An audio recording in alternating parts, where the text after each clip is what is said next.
और रोमांचक रूप में। रुद्रप्रयाग का नरभक्षी तेंदुआ, जिम कॉर्बेट की एक खौफनाक कहानी। हिमालय की तलहटी में बसा शांत और पवित्र क्षेत्र रुद्रप्रयाग। एक समय ऐसा था जब यह भय और सन्नाटे से कांपता था। यहां कोई भूत नहीं था, न ही कोई राक्षस, पर फिर भी हर दरवाजा सांझ होते ही बंद हो जाता था, क्योंकि रात को आता था मौत का साया। रुद्रप्रयाग का नरभक्षी तेंदुआ। यह कोई आम शिकारी तेंदुआ नहीं था। यह एक ऐसा जानवर था जिसने इंसानों का मांस खाना शुरू कर दिया था। इसकी शुरुआत 9 मार्च में आई भीषण महामारी के दौरान हुई, जब स्पेनिश फ्लू के कारण हजारों लोगों की मौत हो गई। शवों को जंगलों में फेंक दिया गया, बिना अंतिम संस्कार के। यहीं से इस तेंदुए ने पहली बार मानव मांस का स्वाद चखा। धीरे धीरे वह इस स्वाद का आदी हो गया। और फिर शुरू हुआ 8 सालों तक चलने वाला खून का खेल। गांव के गांव खाली होने लगे। रात को कोई घर से बाहर नहीं निकलता था। लोगों को मंदिर से, घर की दहलीज से, पेड़ से और कभी कभी तो खाट से ही उठा लिया जाता था। कई बार वह बंद घरों की दीवारें तोड़कर अंदर घुस आता। रुद्रप्रयाग, केदारनाथ जाने वाले तीर्थयात्रियों की राह में यह तेंदुआ एक अभिशाप बन चुका था। सरकारी शिकारी आए, सेना भेजी गई, जाल बिछाए गए, जहर तक दिया गया, पर तेंदुआ हर बार बच निकलता। वह चालाक था, चुपचाप चलता और इंसानों की हर तरकीब को मात दे देता। आखिरकार वंडायरोडिसिस में सरकार ने एक नामी शिकारी को बुलाया। कॉर्बेट कोई साधारण शिकारी नहीं थे।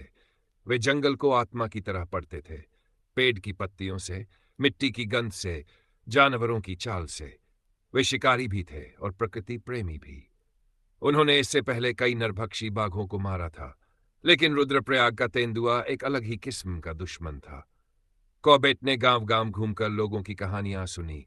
हर किसी की आंखों में खौफ था और होठों पर दर्द। एक शादी में से लड़की उठ गई, एक पुजारी को मंदिर से खींच लिया गया। कोई सुरक्षित नहीं था। कॉर्बेट ने जंगल में अपने ठिकाने बनाए, पेड़ों पर मचान बांधी, बकरियों को चारे के रूप में बांधा और घंटों तक बैठे रहे। कई रातें ऐसे ही बीतीं। तेंदुआ आता, पर हमेशा आंखों से बचकर निकल जाता। एक रात कॉर्बेट ने एक संकरी पगडंडी के पास मचान बनाया, जहां हाल ही में तेंदुआ देखा गया था। एक बकरी को बांधकर वे पेड़ पर चढ़ गए। घंटों इंतजार करते रहे। फिर अचानक पत्तों की सरसराहट। आंखों से पहले उसकी मौजूदगी हवा में महसूस हुई। चांदनी में एक परछाई हिली। तेंदुआ बकरी की ओर बढ़ा, दबे पांव, बिल्कुल खामोश। कॉर्बेट ने सांस रोकी, निशाना साधा, और जैसे ही तेंदुआ कूदा, गोली चली। तेंदुआ जोर से चीखा, एक दिल दहला देने वाली दहाड़, और जख्मी होकर नीचे गिरा, लेकिन वह मरा नहीं था। वह जख्मी होकर उसी मचान की ओर कूदा। कॉर्बेट ने दूसरी गोली चलाई, सीधा उसके दिल में। तेंदुआ वहीं ढेर हो गया। रुद्रप्रयाग की 8 साल लंबी दहशत का अंत हो चुका था। जब यह खबर गांवों में फैली, मंदिरों में घंटियां बजीं, लोग एक दूसरे से गले मिले। घर लौट आए, बच्चे फिर से खेलते दिखे और जंगलों में एक शांत सांस लौट आई। कॉर्बेट ने तेंदुए के शव को देखा, नफरत से नहीं, बल्कि करुणा और समझ से। वह जानता था कि यह तेंदुआ किसी बीमारी या जन्मजात पागलपन से नरभक्षी नहीं बना था, बल्कि मानव लापरवाही और महामारी की त्रासदी ने इसे ऐसा बना दिया था। बाद में जिम कॉर्बेट ने इस घटना पर एक किताब लिखी, the man eating leopard of Rudraprayag, जिसमें उन्होंने न सिर्फ शिकार की रोमांचक कहानी, बल्कि उसके पीछे के कारणों को भी समझाया। यह कहानी आज भी उत्तराखंड की वादियों में गूंजती है। यह सिर्फ एक शिकारी और तेंदुए की कहानी नहीं है, बल्कि एक सबक है। जंगल का सम्मान करो, वरना जंगल तुम्हें याद दिला देगा कि असली मालिक कौन है।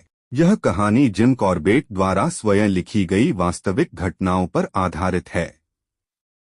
यह नरभक्षी तेंदुआ आज भी इतिहास में सबसे खतरनाक और चालाक शिकारियों में गिना जाता है। जिम कॉर्बेट न सिर्फ एक महान शिकारी थे, बल्कि प्रकृति के सच्चे सेवक भी थे।